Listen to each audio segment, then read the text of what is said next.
So that the NGC has produced also information that contradicts what the senior counsel said, and contradicts it very decisively as well. Now, again, sometimes you don't remember where things are located in the press, but it would seem to me the same kind of prominence should be given to NGC's counter, and they counted on at least 3 grounds, I believe. Not only did they get the order to be to remain in place, but they also had costs awarded them. And there was something with some associated company, some rainforest or something. Right, rainforest. They were the holders of some assets of SIS, and the injunction also stopped them from doing any business whatsoever. In other words, with those assets. NGC is still protected in its attempt to keep the funds that ISIS has to protect the state's interests. Yes. That seems to me to still be in effect, so that the state is not adversely affected by the court ruling. In fact, the very opposite seems to be the case. Yes, that the ruling protects the interests of the state until the matter is further determined. Precisely. The 17 minutes after 10 o'clock, Dr. Winford James is my guest this morning. Dr. Terence Farrell will follow him. We'll talk about the Heritage and Stabilization Fund, and after that we go on to Afro Raymond. We will be looking at a number of issues raised at a JSC hearing this week, in which the Auditor General is saying, I don't have access to a number of things, including information from the IRS that would enable me to better do my job. We're going to take a look at all of that. But Dr. James, we continuing here, the politicization to some extent. However, there is a reality of what's going on with the number of people coming in from Venezuela. I did not get a time to ask you this before. Of the deal struck, which allows Trinidad and Tobago to work with a revolving fund of $50 million US, is a great opportunity for manufacturers here. That is my reading of it. What is yours, sir? Well, yes. I mean, that was plainly said. The Prime Minister was very clear in his appeal to business people. Of course, manufacturers would be a key part or key members of the business class, right? For them to export more to Venezuela. And it's not as if business people in the country have not been trying to do that over the years.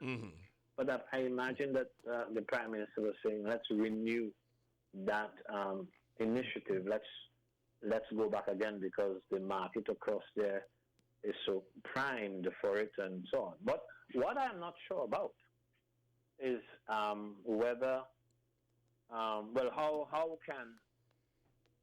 can the Venezuelan buyers, purchasers, businesses that are purchasing pay, and how quickly will they pay? It's the payment for the goods that we try to sell across there. I'm not so sure about that. Well, it seems to me that Maduro wanted a line of credit. Well, I don't think that is what. I'm looking at what the Venezuelan finance minister said. He said, and I'm not meaning to, thumb my nose at this. I'm paraphrasing here, but he said, in the scheme of things, the Venezuelan budget, this is a very small amount of money that has already been allocated. I did not get from that one seeking a line of credit, if you say the money was already allocated for the fund. Sometimes you could have cost centers in a budget, but you can't get the cash flow. I am going to the cash flow, not what is budgeted.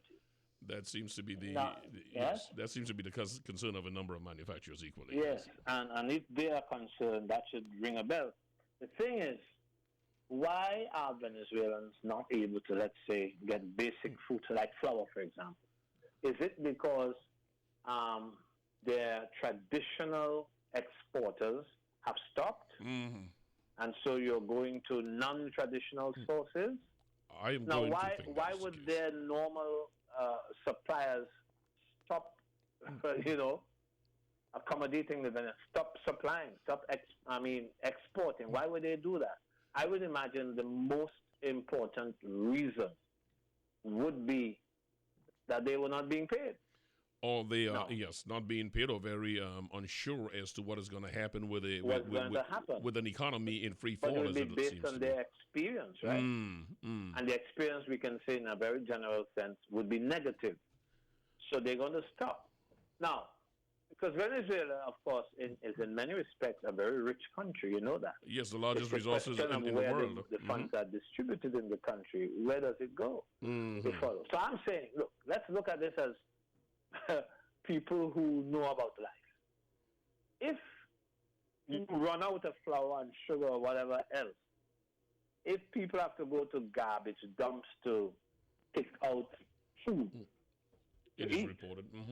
you begin to ask yourself, well, what causes this? Well, you go to the supermarket, you're not finding the stuff. Now, if you're not finding the stuff, but you used to find it, it must be, it seems to me, that somehow the country has not been able to pay for the goods that it has been purchasing for such a long time. But cognizance of that is not lost on our prime minister and the negotiating team. I'm sure when they sat down with the president of Venezuela, that reality was in fact articulated at the talks. I'm assuming this as well. And you're talking about the prime minister's or positive response to the Venezuelan request. They want food. And apparently we want money. Exactly. Foreign exchange for business people and for the country at large. It is called a quid pro quo. Well, yes. So that the question is, I don't think we can escape payment. And I said line of credit because it might be that some of the payment might take a little while. But down the road, we expect things to improve. So you go in, you put a foot inside, and you try to bring the other foot to accompany it, and you build or you lay foundations that you can build on in the foreseeable future. But you can't have toilet paper. What is the problem with having toilet paper? Is it that you can't buy it? Is it that you don't have enough cash to buy it? Is it that your credit rating is such that suppliers are saying, let's hold a little bit? You follow what I'm saying? It's got to relate to matters like that. So we will have to wait and see whether the Prime Minister's optimism is resulting in gains for the government itself and for businesses that he, the Prime Minister, called to do business, more business with Venezuela. We've got to see how the thing is going to be realized. We as residents, of course, would hope that this pans out very well. I think the axiom in business is that you do your buying when prices are very, very low. That's when you do your buying in business. In the case here, it could be that adversity is an avenue that says welcome to the brave and the courageous, because, as you said, down the line, this can have some serious ROI for Trinidad and Tobago if we take advantage of this right now.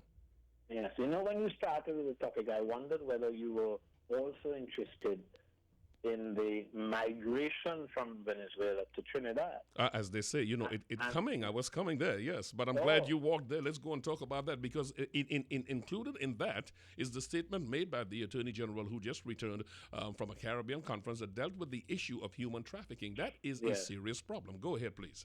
Yes, but I wasn't thinking of human trafficking as much as I was thinking of illegal immigration. Illegal immigration. Please go ahead. Yes, and legal immigration. So that I myself don't have enough information with respect to the kind of immigration we're having. Is it that the country is allowing Venezuelans to come here legally? And what are the numbers?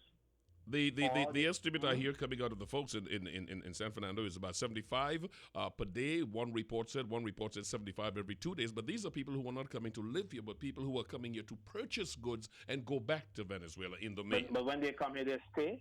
Well, we don't have. I didn't see any numbers that dealt with how many of those arriving who are staying. Yeah, I do know that there are people who are staying here, and there's a disturbing aspect of that, because in the people who are staying here, some of them are getting immigration stamps after they're already in the island, when that should be done at the port. Wow. So that's the point. That's exactly the point. There's a little racket involved in that, I imagine. Yes, the acting head of the immigration department said that we know. Officer officer, the acting immigration officer, Charmaine Gandhi Andrews, said, "My hands are tied as far as who has this stamp. There is a fake stamp, but the attorneys who are representing the clients who go to court, and let me just lay the backdrop here. Two people appeared before a magistrate with a fake immigration stamp. All right, the magistrate looked at it, and after the forensic was done, they said, "Hey, this is a true stamp."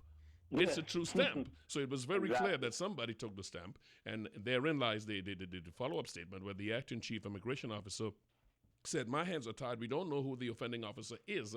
The attorneys do not cooperate with us." And I am a little curious. Somebody stole the stamp.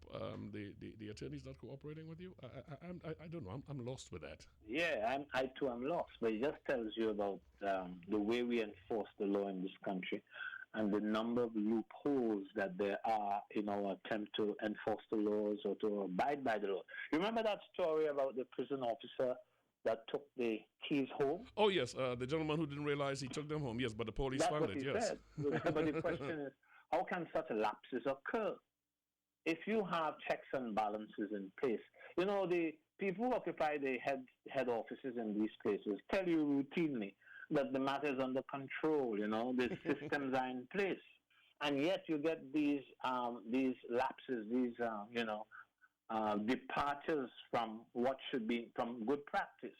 So the same thing now, you begin to wonder whether that stamp is being sold. I mean, the use of the stamp is being sold, and somebody is collecting monies and benefiting from the migration, the poor economic circumstances in Venezuela that are forcing people outwards towards us, and therefore, they have to pay something for staying here.